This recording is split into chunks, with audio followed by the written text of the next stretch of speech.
সুপ্রিয় দর্শক আসসালামু আলাইকুম। দেশ ও দেশের বাইরে থেকে যারা আমাদের চ্যানেলের ভিডিওটি দেখতেছেন সবাইকে আমাদের চ্যানেলে স্বাগতম। নতুন হয়ে থাকলে আমাদের চ্যানেলটি সাবস্ক্রাইব করে রাখুন এবং লাইক দিয়ে ভিডিওটি কন্টিনিউ করুন। তো চলুন আজকে আপনাদের জানিয়ে দেবো ফরিদপুর জেলার সালতা বাজারে পেঁয়াজের বাজার দর। তো আজকে যেটা ভালো মানের পেঁয়াজ সেটা আজ সালতা বাজারে বিক্রি হচ্ছে 2300 টাকা করে মন, এবং যেটা মাঝারি সাইজের পেঁয়াজ সেটা আজ বিক্রি হচ্ছে 2250 টাকা করে মন, এবং যেটা নিম্নমানের পেঁয়াজ সেটা আজ বিক্রি হচ্ছে 2100 টাকা করে মন। আবারও জানাচ্ছি বাজার দর। যেটা ভালো মানের পেঁয়াজ সেটা আজ বিক্রি হচ্ছে 2300 টাকা করে মন, এবং যেটা মিডিয়াম সাইজের পেঁয়াজ সেটা আজ বিক্রি হচ্ছে 2250 টাকা করে মন, এবং যেটা নিম্নমানের পেঁয়াজ সেটা আজ বিক্রি হচ্ছে 2100 টাকা করে মন। তো আপনাদের নিজের জেলায় পেঁয়াজ বাজার দর কত আছে কমেন্ট বক্সে জানিয়ে দিন। কে কোন জেলা থেকে আছেন অবশ্যই জানাতে ভুলবেন না।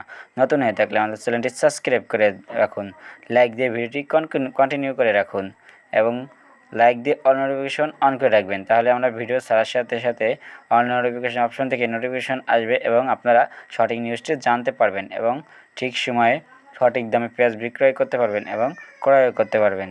ধন্যবাদ সবাইকে ভিডিওটি সম্পূর্ণ দেখার জন্য। অবশ্যই লাইক দিতে ভুলবেন না, সাবস্ক্রাইব করে রাখবেন। ধন্যবাদ সবাইকে।